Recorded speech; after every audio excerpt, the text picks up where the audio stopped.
Docteur Envo Yves Blanchard est nutritionniste à l'Institut de cardiologie d'Abidjan, par ailleurs maître assistant à l'université Nangui Abrogwa. Merci en tout cas à vous, docteur, d'être encore une fois avec nous. On va parler du jeûne. C'est quoi le jeûne? Quand on fait 40 jours de jeûne, quelles sont les incidences sur la santé? Comment s'y prendre? Et puis il y en a qui jeûnent aussi par à-coup, une ou deux fois dans la semaine. Tout ça nous amène à apprécier encore plus votre présence sur ce plateau. Bonjour docteur. Bonjour Marcel. Alors, c'est quoi le docteur jeûne du point de vue du nutritionniste, du cardiologue? Alors, on parle de jeûne lorsqu'on associe l'abstinence, la privation de nourriture avec une intention religieuse, donc spirituelle. Voilà. Parce que souvent, nous privons de nourriture, mais comme l'intention spirituelle n'est pas là, on ne dira pas de jeûne. Ou bien, bon, le terme il est un peu spécial. Alors, si on se résume par le fait que jeûner veut dire se priver seulement de nourriture, on dirait alors que c'est le fait de se priver de nourriture sur une bonne période. Il arrive parfois que nous jeûnons, ou bien que nous nous privons de nourriture, sans que nous jeûnons. Je prends un exemple. Quelqu'un qui a pris son dernier repas depuis midi ou bien 15 heures, alors lorsque nous prenons de 15 heures à 24 heures, on a ici près de 9 heures sans avoir mangé. Du matin, de 0 heure à 6 heures, ça nous fait 6 heures. 6 heures plus les 5 heures, ça nous fait déjà 11 heures. Donc si quelqu'un qui a mangé à 15 heures, qui doit encore prendre la nourriture à midi, on dirait que la personne a jeûné durant toute la nuit. Mais comme c'est des choses que nous faisons habituellement, nous ne nous rendons pas compte que nous jeûnons. Maintenant, parlons de la période de jeûne actuelle. C'est par exemple se priver de nourriture, mais comme c'est associé à des intentions spirituelles, nous souhaiterons que nos frères ivoiriens se rendent compte que jeûner, ce n'est pas seulement se priver de nourriture, mais se priver aussi de ce que nous savons. Chacun sait pourquoi il jeûne. Maintenant, pour revenir à la nourriture, se priver de la nourriture peut avoir des avantages comme des inconvénients. D'abord, parlons d'abord des inconvénients. Il y a des inconvénients, c'est pour cela que nous disons que tout le monde ne doit pas jeûner. Qui peut jeûner donc? Peuvent jeûner ceux qui sont en bonne santé. Ceux qui sont en bonne santé, ceux qui maîtrisent leur santé peuvent jeûner. Tout le monde ne peut pas jeûner. Il y a des cas de maladie où la personne n'est pas conseillée de jeûner. Par exemple, ceux qui ont l'ulcère, qui ne doivent pas laisser l'estomac courir pendant des heures, ne peuvent pas jeûner. Ceux qui ont certaines maladies comme le VIH, qui ont besoin d'énergie pour lutter contre les différentes infections opportunistes, ces personnes-là ne peuvent pas jeûner. Il y a aussi certaines personnes qui sont sous des traitements médicamenteux, les diabétiques, etc. Ceux-ci aussi ne sont pas conseillés à jeûner. Il y a aussi ceux qui commencent à avoir des problèmes rénaux. Pour qui on dit on ne conseille pas trop de jeûner parce que ces personnes-là ont besoin d'un apport hydrique. Bon, ça dépend du type de jeûne que la personne peut faire. Donc, voici des cas. Le cas des femmes enceintes? Des cas des femmes enceintes, parce qu'effectivement, j'ai failli oublier. D'accord. J'ai vécu dans le quartier avec une dame dont le pasteur a conseillé de jeûner pour purifier l'enfant et malheureusement l'enfant est tombé. Voilà, donc la femme enceinte... C'est interdit par rapport à la femme enceinte. C'est à proscrire. Non, c'est à proscrire chez la femme On enceinte. va revenir là-dessus tout à l'heure avec vous, pour le temps d'évacuer un peu tout, pour avoir le maximum de questions avec vous. On va aller à cet élément, à ce sonore de notre reporter. Vous savez que depuis hier, les chrétiens sont entrés dans un moment de jeûne. On l'a énoncé depuis le début de cette émission. Comment faire pour jeûner? Comment jeûner, que ce soit spirituellement, mais aussi au niveau médical, très suivi. Voici le résumé.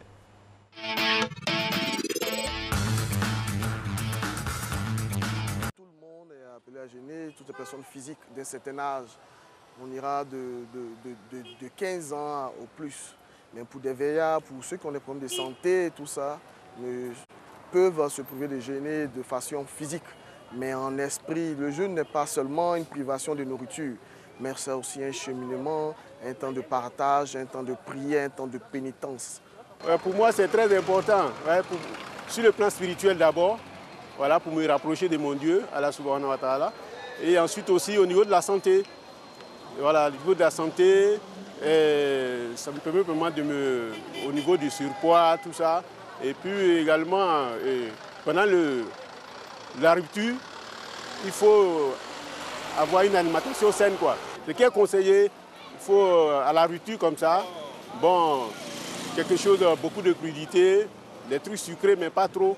Quand tu n'es pas en bonne santé, ce n'est pas une obligation de jeûner, de se priver de la nourriture. Mais tu peux jeûner autrement. Peut-être que tu mangeais 100 francs, tu peux jeûner et manger 75 francs. Les 25 francs, tu le mets en charité et tu le donnes aux pauvres. Quand tu sais que tu as une santé qui est déjà affectée, il faut se priver du jeûne. Il faut être en bonne santé, dans de bonnes conditions. Moi, je conseillerais aux gens de consommer assez de fruits, c'est-à-dire des légumes, surtout des légumes, des fruits. Voilà, plusieurs avis sur la pratique du jeûne. Docteur Envo, on l'a compris. On a même pu déceler une autre manière de jeûner par l'esprit. Qu'est-ce que c'est? Le jeûne par l'esprit. Jeûner par l'esprit. Oui. C'est-à-dire que mettre l'accent sur l'aspect spirituel. Exactement. Je pense que c'est ce jeûne-là qui est conseillé. Pour des personnes qui ne peuvent pas. Effectivement, parce que comme je dis, jeûner dans le sens religieux, c'est à la fois privation, mais surtout le côté spirituel doit être surélevé. Voilà. Mais là, on est dans le côté cartésien, docteur. Voilà. C'est vrai qu'on a parlé de l'esprit, tout ça, qu'on soit chrétien, musulman, bouddhiste, tout ça. Alors, concrètement, quand on jeûne, là, qu'est-ce qu'on doit faire quand on jeûne pour être en bonne santé? Quand on jeûne, pour que notre jeûne ait une incidence sur notre santé de façon positive, comment on doit s'y prendre? Alors, il faut signaler déjà qu'il y a des personnes qui ont l'habitude de faire ce jeûne intermittent-là. Ils choisissent par exemple un jour la semaine ou 2 jours la semaine et puis jeûnent naturellement à partir d'un certain âge. Je connais des patients pour qui ce jeûne a fait du bien. Donc, ils choisissent un jour ou bien 2 jours en semaine et puis depuis quelques années, c'est ce qu'ils font. Alors, ça a de bons résultats. Et de très bons résultats. De très bons résultats. Alors, quand on jeûne, pour ces personnes-là, alors, parce que ce jeûne n'est pas continu sur une semaine, un mois. C'est juste un jeûne de 1 à 2 jours la semaine. Donc, on peut adapter le jeûne selon les types de jeûne. Pour une personne comme cette dame qui fait, par exemple, 2 fois le jeûne par semaine, alors, ces 2 jours, on dit, par exemple, qu'elle peut laisser quand toute la journée ne rien prendre. Et puis, le soir, vous allez voir que le soir, alors, elle va commencer à rompre le jeûne juste peut-être vers 18 h avec une boisson chaude, pas forcément sucrée, une boisson chaude accompagnée d'un petit repas peu sucré. Et le reste, maintenant, manger un repas qui ne contienne pas assez de sucre. Vous voyez un peu, c'est ça. Parce que ce que nous faisons, ce que nous voyons aujourd'hui, et la remarque que nous tirons, écoutez d'abord la remarque. La remarque aujourd'hui est que on observe par exemple beaucoup de cas de maladie, beaucoup de cas de diabétiques durant cette période de jeûne-là. Parce que l'habitude que nous avons en Côte d'Ivoire, c'est qu'on se prive toute la journée. Et c'est le soir qu'on essaie de rattraper un peu tout ce que nous avons manqué la journée. C'est ce qui est une erreur. C'est ce qui est une erreur. Parce que le soir où nous allons nous coucher, nous faisons rentrer beaucoup de sucre que nous n'aurons pas l'occasion de métaboliser. Alors que serait intéressant. Alors tout à l'heure, je pensais, mais pourquoi ne pas faire inverser? C'est-à-dire que tôt le matin, vers 6 h, 5 h, on fait ce repas et on laisse toute la journée, même la nuit, ne pas manger. Ce jeûne même serait plus intéressant plutôt que prendre beaucoup d'aliments, beaucoup de sucre et aller se coucher avec.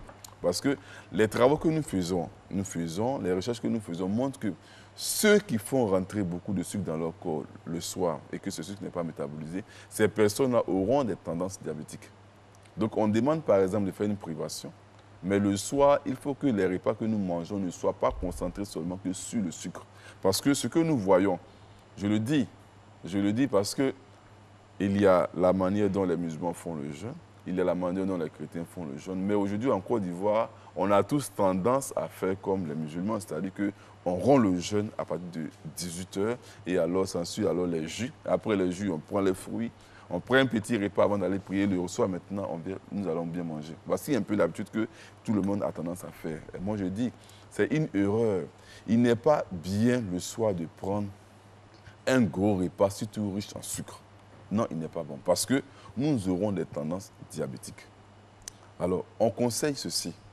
De prendre, par exemple, faire la rupture, une boisson chaude. Ça peut être sucré. Mais alors, on peut doser le taux de sucre. Vous voyez un peu, c'est juste pour stimuler l'estomac. une boisson chaude et le reste, maintenant, nous allons manger un repas qui ne contient pas assez de sucre. Certains repas ne contiennent pas beaucoup de sucre. Boisson chaude, donnez des exemples concrets. On peut boire une boisson Et chaude. repas aussi avec peu de teneur en sucre, qu'est-ce que ça pourrait être? Bouillie de mille, bacade, Salade, quoi. Alors, Avocat, des ingrédients. Crudité simple, carottes, sans carottes. voici par exemple ce que je vais expliquer un peu chaque démarche. Quand je viens sur ce plateau, je dis souvent que nous, les hommes, nous ne sommes pas protégés comme la jeune femme, comme la femme. Le garçon qui va rompre son jeûne avec chaque fois des jus sucrés aura, à la fin du jeûne des 30 jours, va faire un taux de LDL. Le mauvais cholestérol, il va avoir un pic de mauvais cholestérol. Donc on peut faire une boisson chaude non sucrée. Une boisson chaude qui va stimuler l'estomac pour accepter les nouveaux repas qui vont venir. Mais pas une boisson sucrée chez l'homme parce qu'à la fin du jeûne, il va faire Un exemple de boisson chaude. On peut faire le thé chaud. Le thé chaud ou bien Quel par thé, exemple... thé noir, thé vert. Oui, parce quel genre de qu'avec thé? les thés, on a beaucoup Oui, d'ingrédients beaucoup qui d'ingrédients. stimulent d'une manière ou d'une autre. Donc, On peut quel faire thé du thé chaud simplement, comme le thé vert, comme le thé noir. C'est quoi, Dans tous les thé cas, vermeil dans tous les Avec cas. du citron, sans Voilà. citron, le Non, pas avec du citron. Le parce que, quinquilibre voilà, le ou- quinquilibre, ça peut passer. Verveine. Verveine, Effectivement, comme- cette Miel. boisson-là que nous pouvons Rooibos. prendre. Même c'est l'eau chaude simplement comme ça qu'on peut prendre. Pas forcément contenant du citron parce que l'acidité, avec l'estomac qui est resté vide depuis le matin, l'acidité peut avoir des incidences au niveau de l'estomac. Donc de l'eau chaude simplement. L'eau chaude peut passer Sans comme sucre. des À boissons infuser. chaudes. Voilà. Une Pas trop infusion chaude, hein, c'est-à-dire l'eau tiède, en Tiède, fait. bien sûr, chaud, Ok. ça va nous blesser. Ok. Mais tiède comme ça, juste pour apprêter l'estomac à recevoir les aliments qui vont venir. Et après ça, maintenant, même si, en toute chose, comme on dit en nutrition, rien n'est interdit, mais il faut modérer. Je prends un exemple. Celui qui, par exemple, va rompre le jeûne avec une boisson chaude, pas forcément sucrée, on essaie de quantifier la quantité de sucre qui va rentrer le soir. Donc, on se dit ceci. On prend une boisson chaude, pas forcément sucrée. Et alors, je vais prendre juste un petit bout de fruit. Un petit bout de fruit pour juste apprêter, encore pour continuer d'apprêter l'estomac pour les repas qui vont venir. Quel et nous fruit? allons manger. Quel fruit? On peut prendre un fruit qui ne contient pas trop d'acide. Une banane, bien c'est une papaye, bien c'est une mangue que nous prenons juste en quantité bien modérée. Parce que les sucres le soir, je l'ai toujours dit ici, les sucres le soir n'est pas bon pour la santé. Donc, on va mesurer juste la quantité de fruits que nous prenons. C'est pour juste 40 jours. Juste 40 jours. Donc, ne posons pas des actes qui vont nous impacter vraiment positivement sur notre santé. Après la boisson chaude non sucrée, alors on peut juste un petit fruit avant de manger un repas qui ne contient pas assez de sucre. Certains repas ne contiennent pas assez de sucre. Je pense aussi. Je prends un exemple. Le riz fait 80% de sucre. Le riz fait 80% de sucre. Quelqu'un qui était au bord du diabète, c'est-à-dire que quelqu'un qui a un taux de ce qu'on appelle l'hémoglobine glyquée autour de 5, 8 ou bien 6, qui est prédiabétique, qui va jeûner toute la journée, le soir manger un gros plat de riz, cette personne-là, c'est sûr qu'à la fin du jeûne, il sera diabétique. Donc, les repas, le kabato ne contient pas assez de sucre. D'accord. Les repas comme composés à part de légumes, les légumes, on peut faire par exemple, après une boisson chaude, juste un petit fruit, on prend un gros repas de haricots verts avec du poisson ou bien du poulet, accompagné d'un bout de pain. On peut bien manger, être rassasié, mais pas se rassasier avec du sucre le soir. Parce que si on le fait durant ces 30 jours de manière consécutive, c'est sûr qu'à la fin du jeûne, celui qui avait un taux de sucre faible à la longue, la glycémie peut ne pas être élevée. Mais vous allez voir qu'après le second examen de l'hémoglobine qui va révéler que cette personne a une hausse de cette unité-là. Et c'est souvent ça, la conséquence. C'est dommage que malheureusement, toute la journée, on ne mange pas. Et c'est le soir que nous nous mettons à manger un repas, surtout un repas riche en sucre. On peut être rassasié, mais pas avec du sucre. On peut être rassasié le soir, mais pas avec du sucre. Et parce que c'est un jeûne. On dit par exemple que nous allons choisir un peu cette période-là pour laisser le corps se reposer. Donc, par exemple, on peut rentrer des aliments tels que juste un peu de sucre, beaucoup de fibres alimentaires à travers les légumes et juste un peu de sucre à travers, par exemple, les céréales. Mais le soir, nous allons modérer la quantité de sucre du soir. Voici un peu le message que j'aimerais faire passer.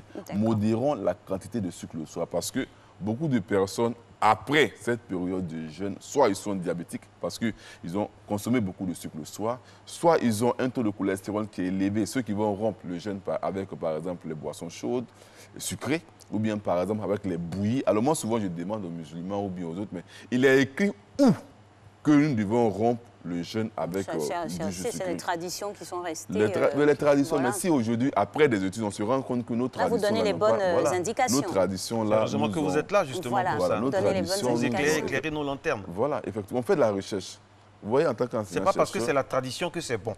Voilà. Il est écrit où? Comme par exemple, on dit, je prends les on dit non, que le riz local ne se prépare pas avec peut-être de aussi l'huile. que c'est les moyens qu'ils faisaient, hein. On fait avec ce qu'on a. Donc, Pas forcément les mots. Aujourd'hui, l'Ivoirien copie facilement. C'est-à-dire que l'autre a fait, et comme l'autre a fait, et puis il y a la mode, et puis ça passe. C'est quelque chose qui n'est pas vrai, qui n'a pas de fondement. Mais à force de croire que c'est bon, pour finir, ça devient bon. Mais lorsqu'on veut démonter, on démontre qu'en fait, il n'y a pas de base scientifique.